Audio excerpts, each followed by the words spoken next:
সুপ্রিয় দর্শক শ্রোতা, আসসালামু আলাইকুম ওরহমতুল্লাহি অবরাকাতু। মহান রব্বুল আলমিন বলেন, ওয়া আবুদুল্লাহা ওয়ালা তুশরিকু বিহি শাইআ অবিল ওয়ালিদাইনি ইহসানা। আল্লাহ রব্বুল আলমিন এই আয়াতে কারিমার ভেতরে বলছেন, আমি আল্লাহ তোমাদেরকে নির্দেশ দিচ্ছি, অবশ্যই তোমরা আল্লাহর ইবাদত করবে এবং তার সাথে কোনো কিছুকে শরিক করবে না এবং পিতামাতার সাথে সদ্ব্যবহার সৎ আচার করবে।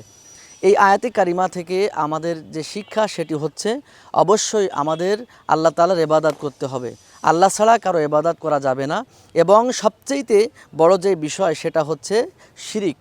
আমাদের শিরিক থেকে আল্লাহর ইবাদতের সাথে অন্য কোনো কিছুকে শরিক করা যাবে না। এই আয়াত আমাদের শিক্ষা দেয় যে ইবাদত হবে শুধুমাত্র একমাত্র আল্লাহর জন্যে, অবশ্যই তার ইবাদতের সাথে কোনো কিছুকে শরিক করা যাবে না।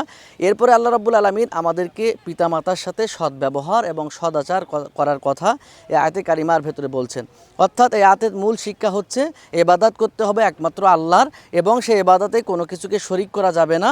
এবং তার পরপরই আমাদের দায়িত্ব হচ্ছে পিতা এবং মাতার সাথে সদ্ব্যবহার করা। আল্লাহ যেন আমাদের এই আয়াত থেকে শিক্ষা নিয়ে এই কাজগুলো করার তৌফিক দেন। আসসালামু আলাইকুম ওয়া রাহমাতুল্লাহ।